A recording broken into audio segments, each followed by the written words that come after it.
What is up, everybody? Sixers get the W in this one, 110-101. Top takeaways, player of the game, what it all means moving forward. Joining me, my man, Mitch Kofsky. Go give him a follow on Twitter, @Mitch Kofsky. What's going on, Mitch? I'm excited. It was a good game. Jaden Springer played well. Jaden Smith shot the ball well. Let's talk about it.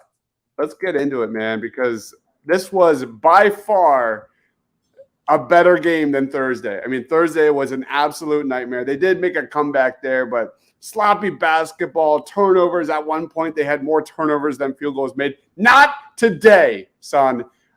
They moved the ball well. I love what I saw defensively. They were pressuring the ball. I love the zone defense again. This was Nick Nurse basketball, turning defense into offense. That's got to be the first take. I thought they rebounded the ball well. They were just the cohesion, the chemistry was there. They were moving the ball well. Quick thoughts on the game just in general. Just in general, the defensive pressure was there. The three-point shooting was there. They were definitely what is the word I'm thinking of? They definitely had they had the confidence. There we go. Got it. They had the confidence shooting from three, especially to Jaden Smith. That was it. They had nice picks and rolls. Felipe had a nice three, and Jaden Springer with a nice mid-range from time to time. Yeah, that's what the title of the show is. Let's talk about Jaden Springer. By far his best game of the Summer League. He finished with 23 points, 8 of 14 from the field. Look at that. He only got to the line 8 times. The majority of his offense was put his head down, attack, penetrate. But most of the time, as we saw in the first 3 games of Summer League, struggling to finish through contact, getting blocked. Today, we saw a more advanced Jaden Springer offensive game where that we saw with the Blue Coats. We saw a little more like that mid-range game, the pull-up game. And it really, you saw kind of Jaden Smith in his comfort zone. We saw an amazing block. We saw an outlet pass. Jaden Springer was in his bag, man. He was a plus 14, doing a little bit of everything. This is the Jaden Springer I came to see for the Summer League. What were your thoughts on Jaden Springer? Jaden Springer just jumped out of the gym. Literally, he jumped out of the gym. He had a couple of nice dunks. He did his thing. He looked like a real NBA role player out there. And that's what we love to see out of Jaden Springer.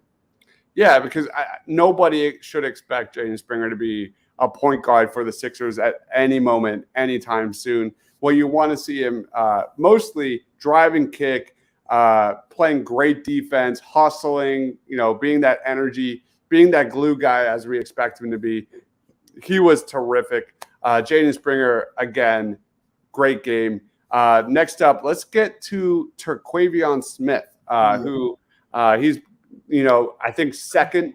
Well, he was second in the Salt Lake City Summer League in terms of most three-pointers made.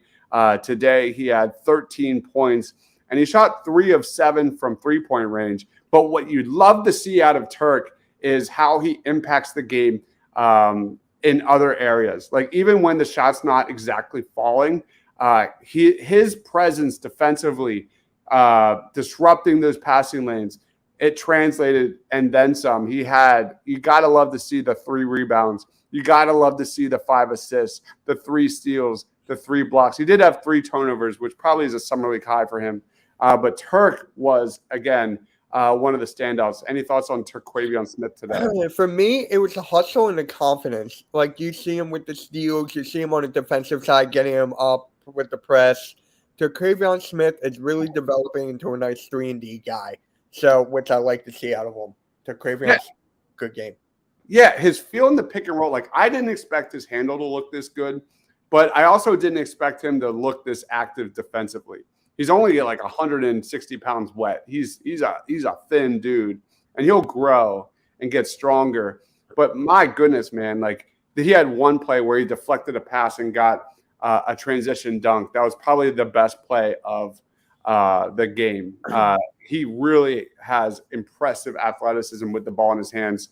And you see it, like he is night and day different when it comes to facilitating a pick and roll versus a Jaden Springer. And I can't wait to see Jaden Smith with the Blue Coats this year, as we expect. Freddie's in the house saying Turk has got to be in the rotation. it's a must to at least try early on. That's what's fun about this is I think his upside is as an off-ball scorer, microwave scorer off the bench type of guy, but like he's got some really impressive moments with the ball in his hands. And I think he's going to get that opportunity with the Bluecoats. It won't be with the Sixers, but the shooting is really impressive, man. The range is really impressive. That's what I've enjoyed seeing, especially today and throughout the summer league phases. Jaden Springer hit any threes. He had a pull-up three. He hit a couple pull-up threes today, showing some confidence from three. So Jaden Springer, he's going to struggle as a floor spacer at the next level, no question. But he's a young kid. I think he's still 20 years old. We saw some confidence coming out of him, which I really like to see. I think he had 7 turnovers at least on Thursday, just 3 turnovers today. So really nice improvements from top to bottom that we saw. Let's get into Ricky Council Jr. He had 13 points in this one, 8 boards and a block, 5-11 from the field. Didn't put up monster points, but I'm telling you, if you watch the game, Ricky Council's defense was outstanding through the majority of the moments in this one. Contesting shots, attacking closeouts, his recovery speed, his length caused problems for the majority of the New York Knicks offense. I saw him make major plays defensively that don't necessarily account on the surface stats. Any thoughts on Ricky Council? I mean, hey, defensively he was there. I mean, oh my God, didn't he have a dunk today? I think he missed a dunk. He had a transition dunk where he tried to bring the rim down, and he completely whiffed it. It missed, and I was like, that would have been the play of the game. That would have been my player of the game right there. If he had that dunk. It would have been wild, but again, he was a plus 13 points, 3 or 4 from the line. I love what I see from Ricky Council, man. Once he gets that shot fixed, I think him and Nick Nurse are trying to work that out, but he's got everything in, kind of going for him when it comes to being a 3-and-D wing at the next level. Philippe Petrusev, wow, what a game. By far his best game for the Sixers Summer League. He had 13 points, 5 boards. He hit a corner 3, I think it was. I mean, what we saw from Petrusev versus the first 3 games of the Summer League was more jump shooting. We saw was like a turnaround jumper from about 15, 16 feet. We saw some nice post work from him, hitting a little like turnaround. It was a really solid game from Petrusev. Again, I don't think he has that much of an NBA game, but maybe he saw some of the Paul Reed news and said, hey, maybe I do have a roster spot on this team with the Utah Jazz offering Paul Reed a new contract. But any thoughts on Petrusev? Petrusev, he's not the most athletic, but he does have some IQ from flashes I did see. And it was nice of him to shoot that 3 in a corner. And he's still got some work to do, in my opinion. I'm with you. He's not NBA ready, but he had a good game today. Yeah, very impressive. The thing with Petrusev is like my expectations are like down here. Oh my God, yeah. That's what it is. The game is over. Philly Sports Hustle. It was on NBA TV. Larry Love says I got to watch the game today. Terquavion Smith is legit. He's explosive, and I think they should try to find time for him as a backup too on this team. I agree, Larry. I think he's a bona fide shooter, bona fide scorer. I think he's got that Bones Highland in him that he could easily give you like 10 points in like a 3 to 4 minute stretch. That's something the Sixers really lacked. And I'm telling you, Mitch, right now, like if Turk comes in during training camp and is shooting the ball this well, there's going to be an NBA spot for him. Oh my God! Because like if anybody that can shoot 40+% from 3 and be a floor spacer for Joel Embiid, especially with the roster looking as good as it is right now, like he's gonna have a role. He is definitely gonna have a role, and honestly, if he gets on this team as a spot, he is actually one of the most athletic players on this team. Yeah, he's Think about explosive. that. Like Larry said, he had some real moments in this one, especially defensively as well. Just being active, hustle plays, that dunk again. What we saw was incredible. I didn't expect him to be that athletic, and he's just got a natural feel to him with the ball in his hands. If he can continue to limit the turnovers, and if he can continue to not be a negative defensively, and if he can continue to shoot the ball as expected, as we have seen, he's got a real future, man. Larry says, fully Petrusev, I don't think will make the final roster. I agree, Larry. I agree with you. I don't see any opportunity for him, especially when it comes to fit with Joel Embiid. I just don't see it. Sorry, I don't see it. I don't either. All right, let's talk about Javonte Smart. He had 17 points, 5 of 15 from the floor. I mean, if you say Javonte Smart, I think of efficiency. The first 3 games today was not it. He struggled with the shot just a little bit.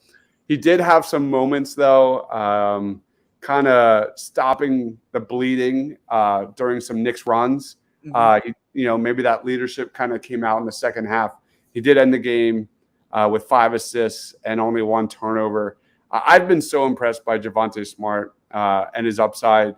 I don't know if he's going to be with the Bluecoats come October, but I think he's going to be really good. I think whoever gets him for the G League has one heck of a 3-and-D guard with upside. Any thoughts on Javonte? Javonte, you took the words right out of my mouth. I mean, I would definitely do that. I agree. He's a surprise, man. I didn't expect much out of Javonte. And I didn't even know about him like out of LSU. He's really come out of nowhere and really impressed. And I'm sure other NBA teams are watching as well. Yeah. So well done. DJ Stewart also, Freddie Burns says, agree, Mitch. Turk is better than Korkmaz right now. No question. Who else over him at the point other than Melton, I guess? Plus half the bench is gone. And I agree. But Turk has to hit 40 points in the summer league first. It's all fake news.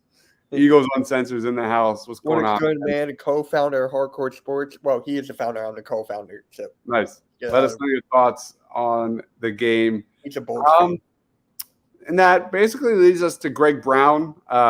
Didn't really show us anything that we didn't already know. He's a great athlete. He had 11 points, 3 blocks in this one. He's a guy that thrives in transition, can finish around the rim. I would rather have him on the roster than Montrezl Harrell right now. Oh, yeah, me too. I would take anyone over Montrezl Harrell. Anybody. Anybody. Honestly, I'll put Jaden Springer at the 5 before Montrezl Harrell. Larry Love says, I think Springer Melton will be a tough second unit defensively. Springer has put on some muscle, it looks like, and looks more aggressive with the ball in his hands. He did. He looked really good. What a night and day. I mean, when Springer's kind of working that mid-range game, you can see that's when he has a lot more comfortability with the ball in his hands. He still doesn't have the vision. He still doesn't have the shot making. He still doesn't have the ability to kind of be on ball in the NBA. I don't expect him to be. As Quentin, our fellow Korkmaz fan, says, Korkmaz is better than any of the Sixers Summer League players. I was expecting that. He loves him some Furkan. I used to be a huge Furkan Korkmaz fan until he had a couple back-to-back 0 games, and I'm like, I'm done. It's so ironic when you see like guys like Charles Bassey, Isaiah Joe, Julian Champagny, like maybe Paul Reed, all these guys that I do not want the Sixers to let go, and they leave. And then Furkan Korkmaz is still here after requesting 2 freaking trades, and he hasn't gone anywhere. He's still on the bench somehow. I don't understand. What's funny, though? We were watching the Knicks. Charlie Brown Jr. is there, and Michael Foster Jr. is there. So we're just like another 2. I would have Michael Foster Jr. over Montrezl Harrell in a heartbeat. I would too. No questions asked. So that kind of wraps it up, man. Let's jump into player of the game. Who's your player of the game? For me, I got to go with Jaden Springer, man. He was just on both sides. He was hitting his shots, athletic. We'll give you Harden. Give it Zach LaVine. But You a Chicago guy? he's a Bulls fan, but he's an Eagles fan. So, Okay. yeah, Michael Jordan. That's why. So, yeah, I gotta go with Springer. His jump shot was there. He was athletic as hell. Defense was really there. So I'm going with Springer. I really like that choice. Jaden Springer, best game by far. Yeah. Gosh, we already kind of talked about Turk. I want to make sure I give Ricky Council the fourth some love. Okay. Yeah, I just thought his defensive energy. I think what we saw today is exactly what I want to see when he comes to the Philadelphia 76ers. When, and I mean that, when, because I think he's a real NBA wing. The Sixers don't have any wings. They've got Korkmaz, they've got PJ Tucker, and they've got Daniel freaking House. Ricky Council Jr. has a real path to get to the Philadelphia 76ers eventually.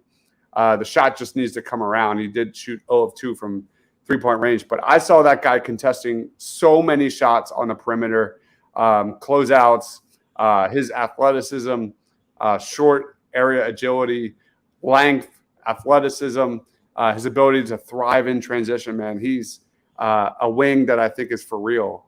So we didn't even get to see Lewis King today. I wonder why he hasn't played the last few games. Is he injured or something? I don't know, but I think he's legit, man. We didn't even see Maker. Yeah. Maker. I was looking forward to him. Hardest Steelers podcast says Greg Brown is a legend. I love it. Yeah. The one player that I can say for a fact will find 3 to 5 minutes in the game will be Council. I agree, man. I think Council has real NBA upside with that defense. He provides. I mean, look at the Sixers roster as it stands. Like, especially if Paul Reed goes, like, what wings do we have other than smaller guards like Melton and Springer to defend a position up? Like, it's just not on the roster right now. I'm 36. MJ was everything. MJ forever, man. MJ forever. Team MJ over LeBron all day. Player of the game for Quentin was a balanced team effort. I was actually saying that during the watch party. I was like, I might just give it to the whole team. I love this choice, Quentin. I mean, you look at how they were just handled last Thursday. I mean, they had so many turnovers. There was no cohesion on offense. You look at the Sixers offense, they had 21 assists on 40 shots and just 14 turnovers. But the 14 turnovers kind of came late. For the most part, the Sixers did a really good job of turning defense into offense, forcing Knicks turnovers and punishing the Knicks on the other end with transition offense. I was really impressed with the entire Sixers game plan. If this is the Sixers defensive pressure we're going to see throughout the Las Vegas 2K Summer League, like, they have a legit chance to make some noise. This is the kind of what we saw the first 2 games of the Summer League, and I really like that. Well, Quentin says, will any of these players other than Springer make the 15-man roster? I think Turk and Council are the 2 biggies. I think Louis King is another biggie. He's a wing that was a 20-plus scorer in the G League, just hasn't played. We're waiting for him to get on the court. I don't know why he's not playing, but that guy is a 40% shooter from 3. He's everything you're looking for, 6'7", 7-foot-plus wingspan. We just need to get him on the Sixers roster. So I think those are the big 3. I don't think – if I had to guess right now, Quentin, I would say Turk and Council will be with the Bluecoats to start and then work their way there. We haven't seen Marcus Bagley, but I think there's definitely noise to sign Louis King because he's already like 4 years in. Sign Louis King to an NBA contract right now because they don't have any other options. Yep. Right. Any thoughts on that? I agree with you. Maybe, but why was I about to say Petrusev? He doesn't have a chance yet. No, he's not going anywhere. No. Yeah, he'll probably leave because I think he wants an NBA contract, but he's not an NBA player. Thank you. I'm so happy someone finally said it. No, man, MJ forever, man. MJ's. All right. That basically wraps it up, man. We've been live since 5 p.m. Yeah. I'll throw it to you, Mitch. Final thoughts on the game. Plugs. Time's yours. All right. So thank you. I love doing these watch parties and post games. A lot of fun. It's nice to actually talk some basketball with someone who actually knows the game. I'm getting tired of it on Twitter, bro. I'm getting tired on Twitter. So for me, overall game, great team perspective. Jaden Springer, best game. Terquavion's confidence from 3. I love it. So that's basically all I had. And Petrusev showed his flash of shooting. Not as good, but he was there. So there's that. So for my plugs, Mitch talks on Twitter, Hardcore Sports Network. And I'm doing a Sixers podcast tomorrow, episode 2 of the Sixers Alert with my guy King DV. We got lots to talk about tomorrow. So be there. I'm already panicking about tomorrow with the Sixers deadline to match the Paul Reed offer is not going. I don't think it's going to happen. I don't think it's going to happen. I just have bad vibes about it. All right. So a lot of stuff going down with the Sixers tomorrow. It's all bad. It's all bad. It is. All right. But thank you everyone for watching. Thank you everyone for commenting. Wherever you're watching, smash that like button, subscribe for everything Philadelphia 76ers. We will be back Monday night. I'm not sure if we're doing a watch. Are we doing a watch party? It's up to you. I can do it. It's at 8 o'clock. It's up to you. Yep, I'm in. Let's do it. All right. Post game, I'm not. Okay. We'll figure it out. But I know Tiago will definitely be back for Monday for post game. I'm not sure about Sean. I'm sure he will. So we'll be back on Monday. Yeah, we'll be back. Everybody have a great weekend. Stay healthy. Stay safe. For Mitch, for myself, stay awesome, everyone.